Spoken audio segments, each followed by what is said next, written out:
absolutamente todo lo relacionado a este decreto y el mecanismo de control por parte del director técnico. Y después tenemos el Fondo de Desempleo, que es la ley 22250, que también es una clase aparte, pero que, bueno, la mencionaremos acá. Este Fondo de Desempleo es una ley que suple lo que la ley de contratos de trabajo trata el despido y las indemnizaciones por despido. Entonces, como en la construcción es un régimen particular, no existe la posibilidad de que el empleado sea permanentemente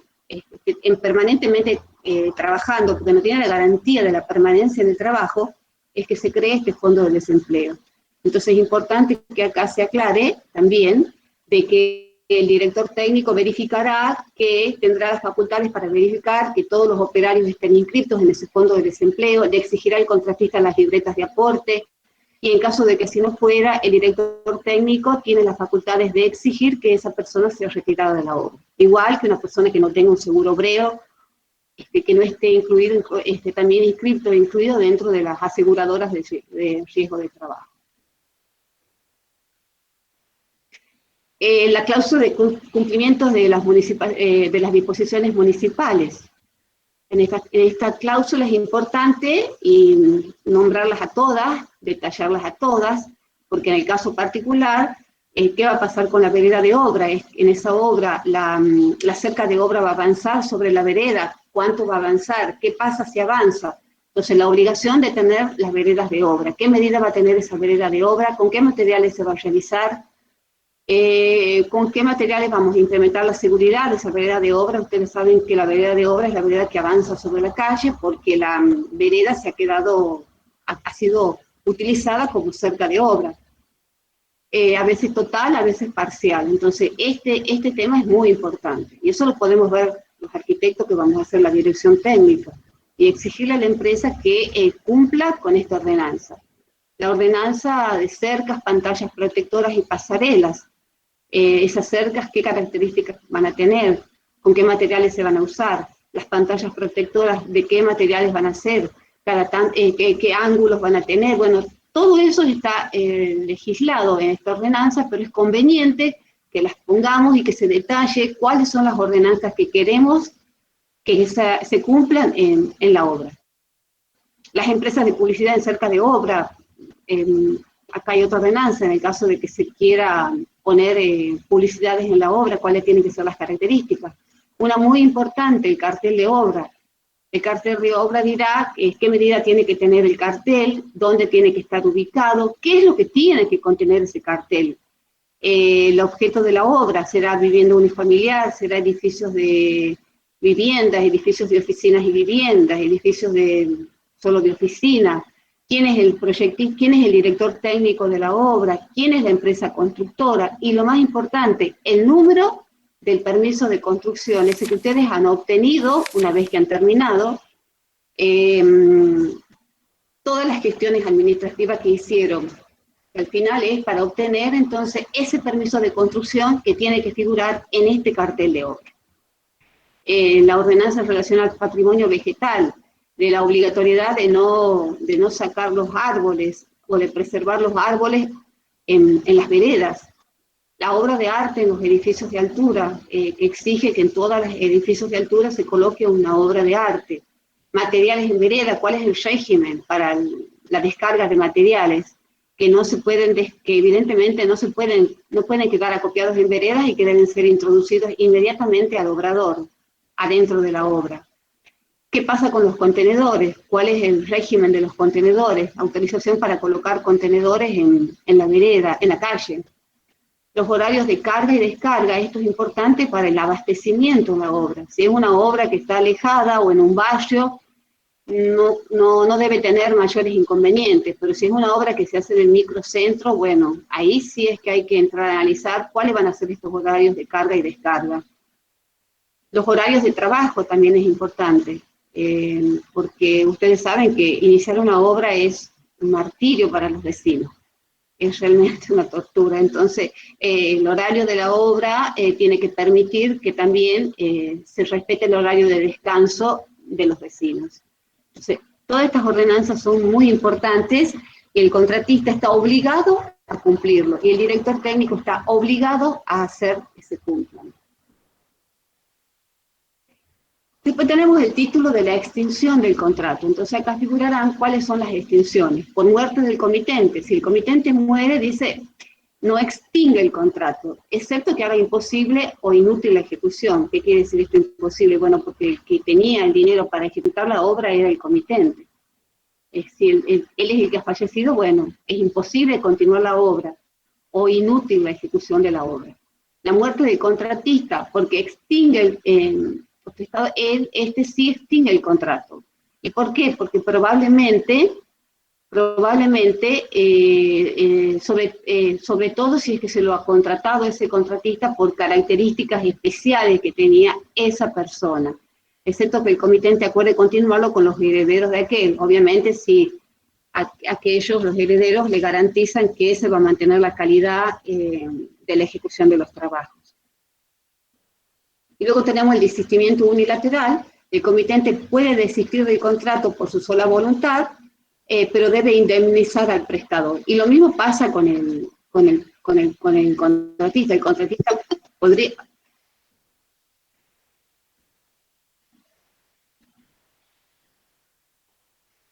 Pero en ambos casos tendrían que pagar las indemnizaciones que corresponden, que son daños y perjuicios, lucro incesante y daño emergente.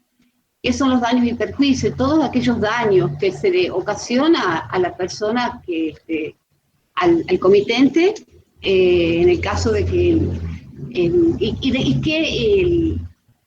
el daño y perjuicio son los daños que tiene que pagar y todos los perjuicios que sobrevienen como causa de ese desistimiento unilateral.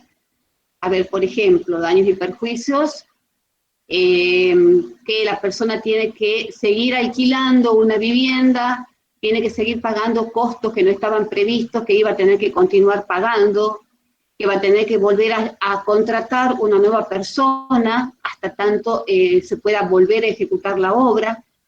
El lucro cesante es lo que el contratista hubiese dejado de percibir, lo que ha dejado de percibir el contratista por no poder continuar con los trabajos. Es decir, que si tenía pensado percibir una X cantidad de beneficios y no lo va, y se desiste de la obra del comitente, entonces el comitente tendrá que pagarle el lucro cesante.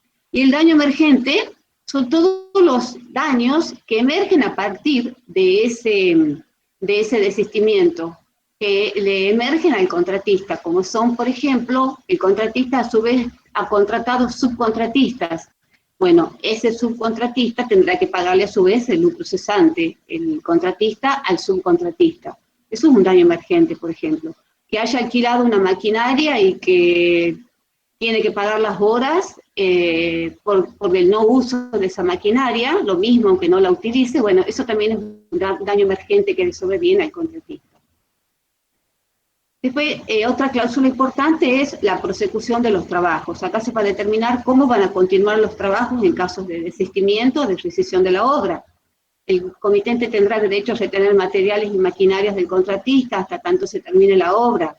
El derecho del contratista de retener la obra hasta que se le pague lo adeudado. Bueno, acá se tendrá que determinar cómo serán, entonces, de qué manera se van a continuar los trabajos en caso de que haya un desistimiento o una rescisión. Después tenemos el título 8 y el último para alegría de todos, que es el de las disposiciones varias, que es el ajuste de contestaciones. Entonces, ¿de qué manera las partes van a resolver los conflictos? Si hay un conflicto en la obra entre el comitente contratista, ¿de qué manera lo van a resolver? ¿Van a ir a un juicio ordinario? ¿Lo van a resolver por amigables componedores, que es otra de las alternativas que nos da el derecho procesal aquí de resolver los conflictos? Si no se dice nada en el contrato, si no ponemos que se resuelve por amigables componedores, si no ponemos que se resuelve por amigables componedores, que es una manera corta de resolver un conflicto, ustedes saben que entrar a un juicio ordinario se sabe cómo se entra, chicos, pero no se sabe ni cuándo ni cómo se sale de un juicio. ¿Bien?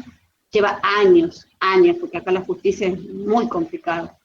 Entonces, ¿se decide ir a un juicio para resolver conflictos o se decide resolverlo de manera más rápida por amigables componedores, que también es otra clase que ya vamos a dar más adelante? Si no ponemos nada, si no en esta cláusula no se pone nada o no existe la cláusula, quiere decir que vamos a un juicio ordinario, quiere decir que las partes optan por un juicio ordinario.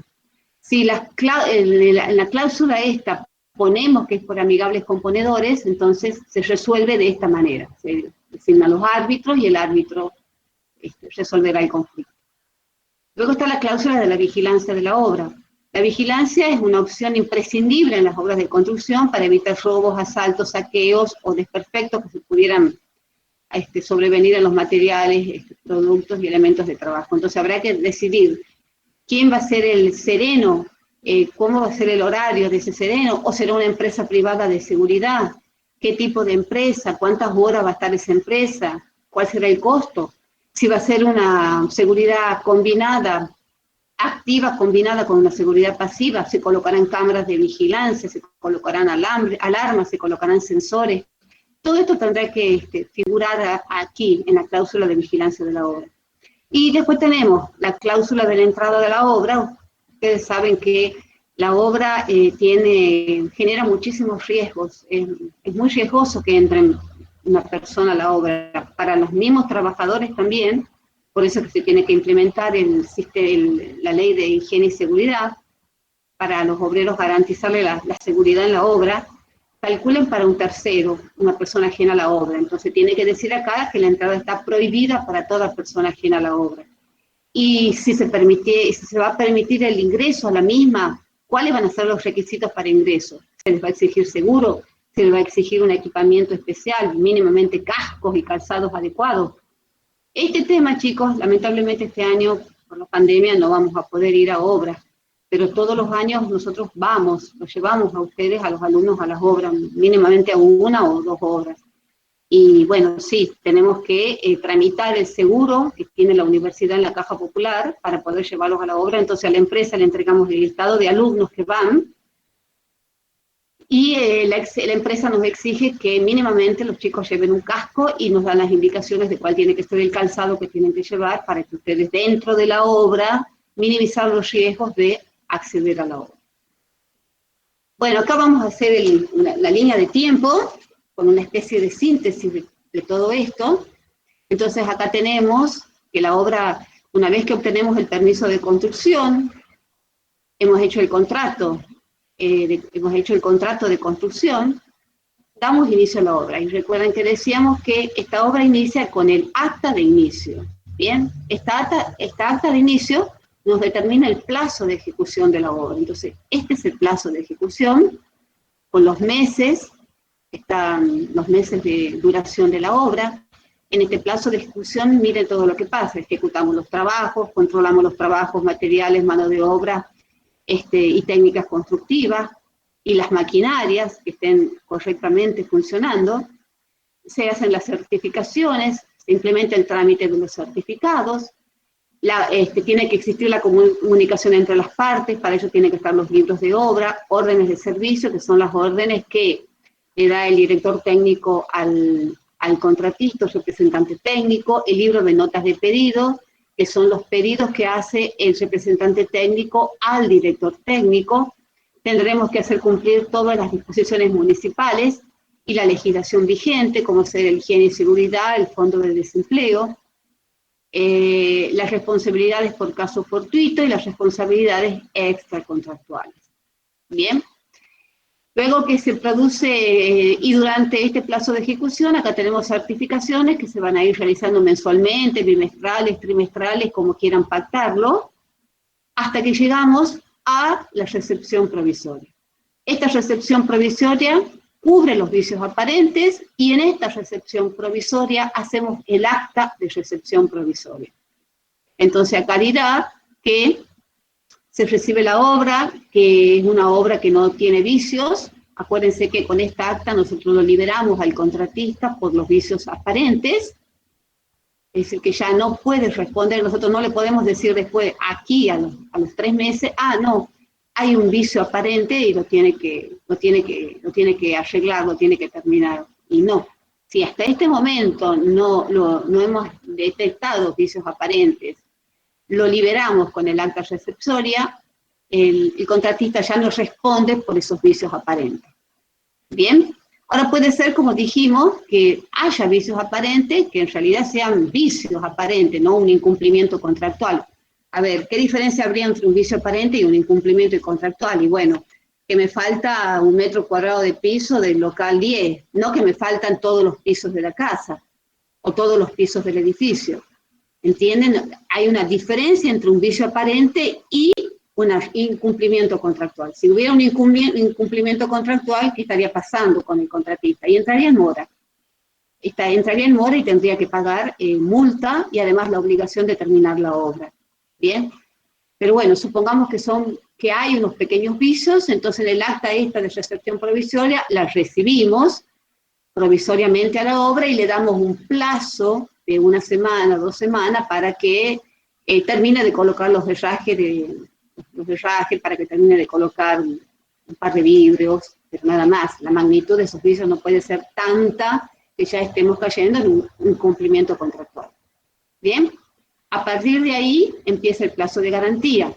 ¿Y qué habíamos dicho de ese plazo de garantía? Ese plazo de garantía es el plazo que se le da al contratista para que el propietario, que ya tiene la obra, una de las consecuencias, recuerden, de esa recepción provisoria es que la obra vuelve a manos del comitente. Entonces el comitente va a empezar a usar la obra, va a empezar a vivir en la casa, va a usar la electricidad full, el aire acondicionado full, la domótica full, etc.